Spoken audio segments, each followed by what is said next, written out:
진주교육대학교 컴퓨터교육과 교수 박보경입니다. 이번 영상에서는 PBL과 DBL 기반의 실생활 문제 해결형 수업 방법을 소개하고자 합니다. 이 영상을 보고 계신 분들께서는 4차 산업혁명이란 말을 많이 들으셨을 겁니다.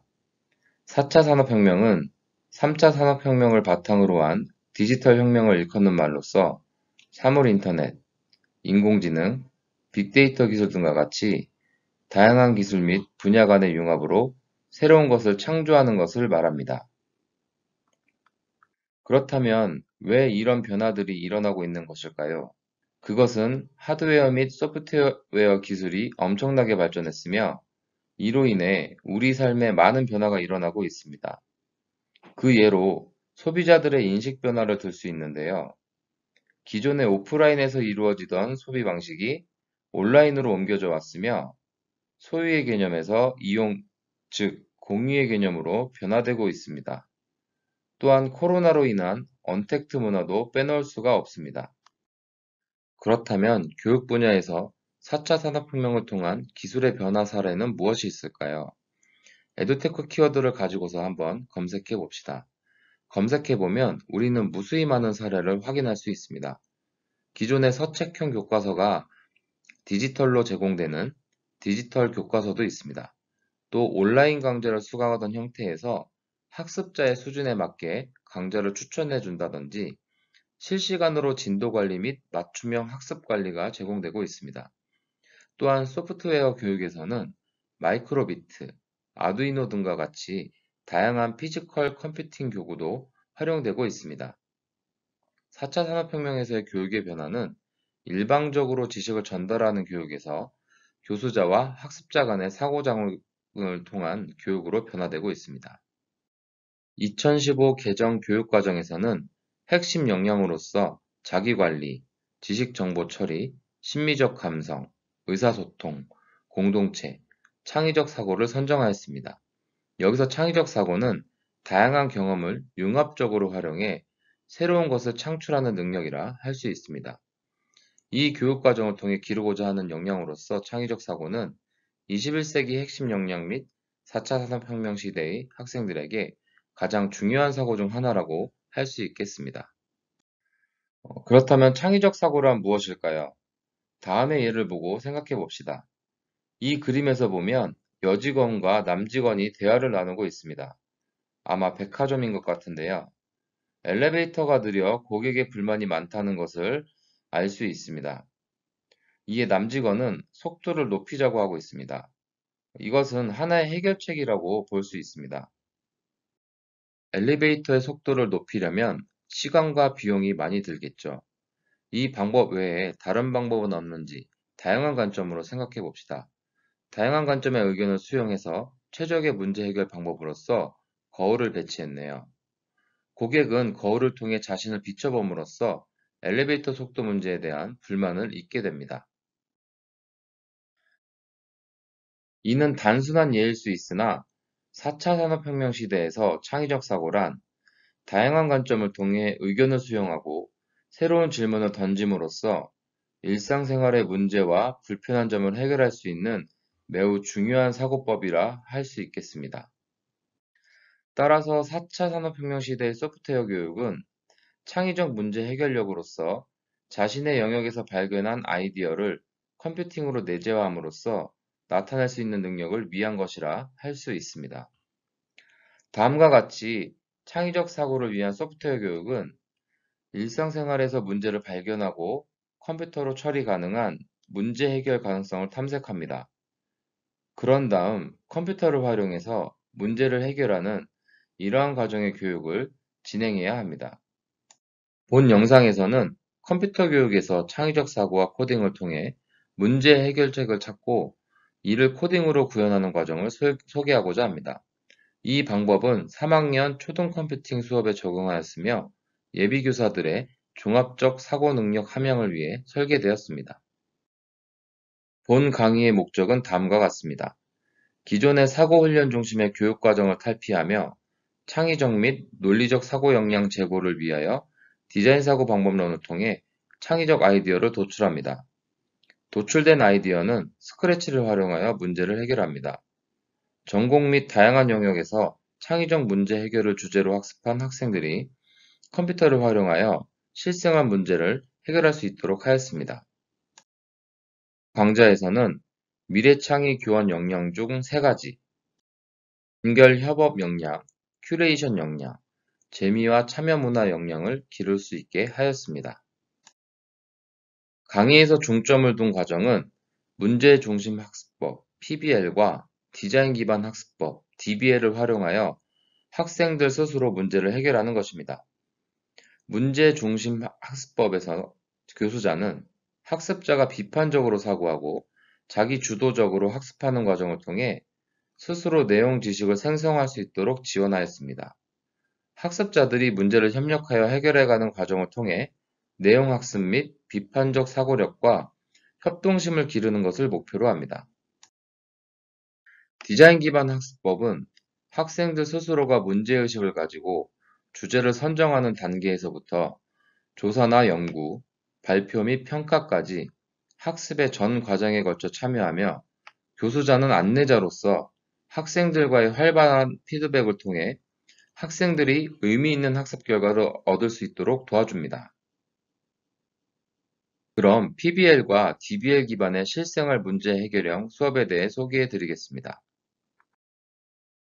기존의 디자인 사고 프로세스는 공감, 문제 정의, 아이디어 만들기, 프로토타입, 테스트의 5단계로 구성되었습니다.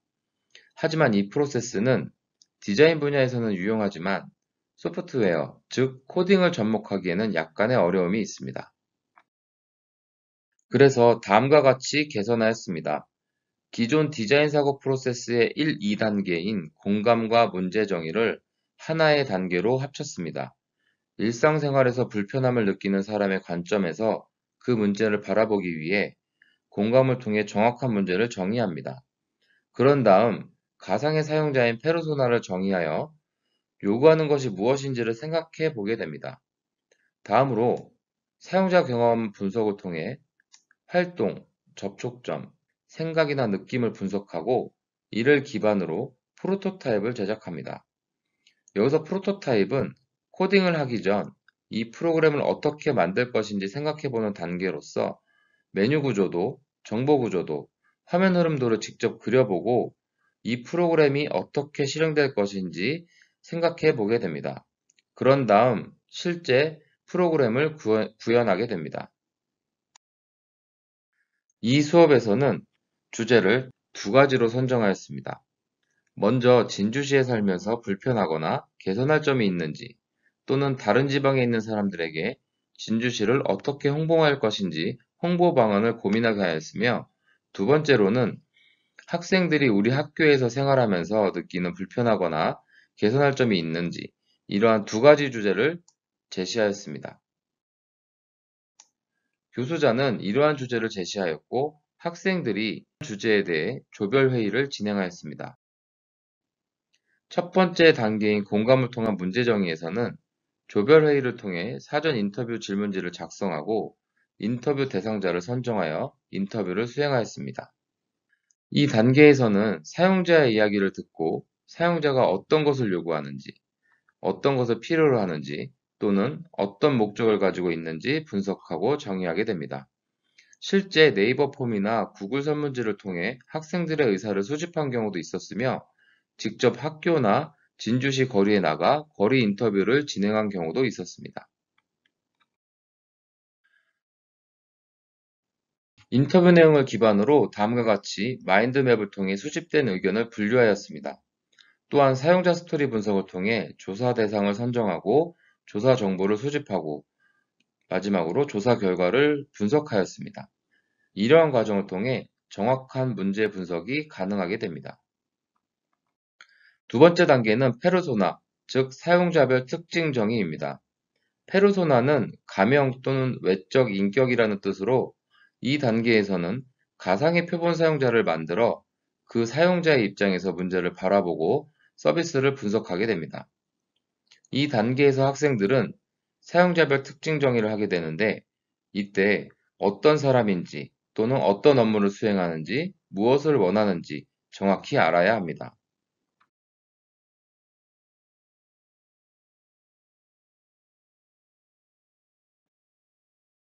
세 번째 단계는 사용자 경험 분석 및 아이디어 만들기 단계입니다. 이 단계에서는 사용자들이 어떤 경험을 하고 있는지 정의하게 되는데, 이때 사용자들이 느끼는 불편한 점은 무엇인지에 대해 파악하게 됩니다. 이를 분석하기 위한 도구로서 고객 여정 맵을 사용하게 되며, 이 방법은 마인드셋, 활동, 접촉점의 세 가지 방법으로 분석하게 됩니다. 사용자 경험을 분석한 것을 토대로 문제를 해결하기 위한 아이디어를 만들게 됩니다. 아이디어를 만들기 위해서는 브레인스토밍, 브레인라이팅, 스캠퍼 등의 기법이 있으며, 각 조에서 선정한 방법을 통해 아이디어를 만들게 됩니다. R마인드라는 도구를 사용하여 아이디어를 분류하거나 직접 그림을 그려서 분류할 수도 있습니다. 네 번째 단계는 프로토타입 단계입니다. 예를 들어 우리가 어떤 건물을 만든다고 할 때 바로 건물을 만드는 것이 아니라 어떠한 건물을 건설할 것인지 먼저 파악하고 이에 따른 설계 도면을 그리게 됩니다. 그런 다음 건물을 건설하게 됩니다. 이와 같이 어떤 프로그램을 만들기 위해서는 어떤 구조로 되어 있는지, 또 어떻게 동작하는지 먼저 생각해보고 코딩하게 된다면 품질 좋은 프로그램을 만들 수 있습니다. 따라서 본 과정에서는 메뉴 구조도, 정보 구조도, 화면 흐름도를 작성하게 하였습니다. 프로토타입 단계에서 작성된 설계도를 기반으로 실제 코딩을 하여 구현하였습니다. 본 과정에서는 스크래치란 프로그램을 사용하였으며 구현 과정에 대한 영상을 제작하였습니다. 미래교육센터의 1인 미디어실이나 증강현실 스튜디오를 통해 제작한 영상도 있고, 학생들이 핸드폰으로 영상을 제작한 경우도 있습니다. 이러한 영상은 유튜브에 업로드하였으며 관심 있는 분들이 누구나 확인해 보실 수 있습니다. 채널명은 미래교육 진주교육대학교 박보경 교수입니다. 안녕하세요. 진주시 노인층의 버스 이용을 편리하게 하기 위해 간편하고 단순한 어플리케이션 가고픈 대로와 키오스크 개선 방안을 발표하게 된 H반 1조입니다. 저는 영상 발표를 맡은 박가현입니다. 발표에 앞서 여러분은 혹시 진주시 노인 인구 비율을 알고 계신가요? 진주시 대표 누리집의 통계에 따르면 2021년 기준 전체 인구의 17.7%라고 합니다. 5명 중 1명은 노인이라고 볼 수 있습니다. 다음과 같이 로그인 버튼을 누르면 휴대전화 번호를 입력하고 확인 버튼을 누르면 메인 화면으로 연결됩니다. 먼저 우리 집 QR코드를 누르면 우리 집 앞 정류장 위치 정보를 담은 QR코드가 뜨고, 지금 내가 있는 정류장에 키오스크 스캐너에 인식시키면 다음과 같이 키오스크 화면에 내 도착지로 바로 가는 버스 번호와 도착 예상 시간이 뜨게 됩니다. 전 화면 버튼을 눌러 다시 메인 화면으로 돌아와 자주 가는 정류장을 누릅니다. 자주 가는 정류장을 얼마든지 추가할 수도 있습니다. 여기서는 반도병원을 눌러 반도병원 앞 정류장에 QR코드를 현재 내가 있는 정류장에 키오스크 스캐너에 댑니다. 식자재와 배달 음식을 타인과 함께 나누면서 근본적인 원인을 해결하는 데 도움을 줍니다. 페르소나 하모입니다. 음식물 문제로 고생하는 하모가 이 문제로 스트레스를 덜 받도록 하기 위해 앱을 개발하였습니다. 하모는 22살 진주교대 재학생으로 자취한지 2년차 배달의 민족 VIP인데요. 냉장고에 유통기한 지난 음식은 기본, 배달은 주 4, 5회, 요리하고 남은 식자재, 월 배달 비용, 음식물 처리 문제로 힘들어하고 있습니다. 이러한 하모가 어떤 생각을 더 하게 되었을까요? 오늘 영상에서는 미래 창의교원 역량 함양을 위해 PBL과 DBL 기반의 실생활 문제 해결형 수업 탐색 과정을 살펴보았습니다. 본 영상을 통해 컴퓨터 교육의 새로운 방법을 제시하고 예비 교사들이 창의적 사고를 위한 교수법에 대해 생각해 볼 기회가 되었으면 합니다. 감사합니다.